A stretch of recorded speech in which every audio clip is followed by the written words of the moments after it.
Hello, I'm Dr. Foojan Zeine, and this is the tip of the week. Last week, I wrote about displaced anger. And this week, we witnessed how displaced anger can be devastating to so many people. All mass shootings are a form of displaced anger. When someone is angry at life, their parents, their upbringing, someone who belittled them at one point in their life, and they project it to a group, a particular race, or a particular demographic. So, who's responsible? Two major conversations are on the table this week: mental health and guns that can be used by people who are not mentally healthy to destroy, damage, or kill others. Many say that mass shootings are due to mental illness or conditions. The desire to kill another human being has been glorified by many movies, television shows, almost every major television program after 8 p.m., and mostly in the gaming industry. Last year, the most listened to podcast was about murder. The local news constantly showcases killing and murder. The international news is about war. When violence and killing another human being is what we hear all day and all night, it may appear to be the norm of the society rather than only a small group who are supposedly mentally ill.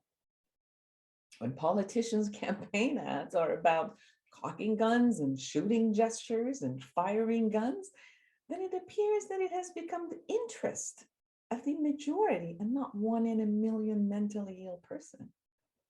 What does this say about our society? Are we all mentally ill? Are we fed violence because we watch violence? And therefore, the entertainment and gaming industry feeds us more violence and killing because they think we like it and will pay good money for it? If we as a society are not mentally ill, and there are only few percentages of people who have mental illness, who have the tendency to kill and harm other people and other human beings, then wouldn't it be the responsibility of society's healthy population to keep tools that can be used by the mentally ill population easily to harm others out of the reach of these groups? Any good parent watches for their children not to be harmed, nor for the children to harm their siblings or others. They childproof the house so that the child who is not yet responsible for knowledge nor skilled has access to dangerous material. Shouldn't the mentally healthy and responsible society do the same for the part of the society that is not healthy enough to distinguish, to be responsible for their actions? Parents could be deemed negligent and punished for allowing gun, poison, bleach, or any hazardous material be accessible to their children. Shouldn't that mentally healthy society be deemed negligent for allowing access to harmful tools to other members of the society who are not mentally ill, mentally healthy? On the other hand, if all the society is mentally healthy, they would not need tools to kill each other with, and therefore no need for those tools to be sold or available. In the past 30 years working as a mental health provider, I've had the privilege of working with many people who are suffering from one or more of the diagnostic statistic manual's diagnoses as mental illness, which had never had the desire to kill anyone or carry a gun. I've worked with many suicidal patients that I've had to ask their family and community to be sure to take all harmful tools away from them due to their impulse to use those tools to harm themselves. I've worked with many angry people who needed to get revenge on another person who they were harmed by. And by law, I had to de-escalate them and take all forms of guns and harmful weapon from them to assure the safety of other people. When a parent and have reasonable doubt that someone is harmful to themselves or others, we hospitalize them and buy time for them to heal and no longer have the intention to harm. Unfortunately, we don't have the luxury of trusting that every person has access to mental health providers or mental health institutions, nor that they would recognize that they are mentally or emotionally unstable and actually need to get help. Therefore, as a healthy society, we are responsible and obligated to keep weapons, guns, military grade weapons away from the hands of impulsive and not emotionally sound people. I hear the argument guns don't kill. Guns are made to harm and kill. Machine guns are made to kill the masses. That is the purpose of these tools. They're not made for gardening or decoration or meal preparation or anything else. Just harming, just killing.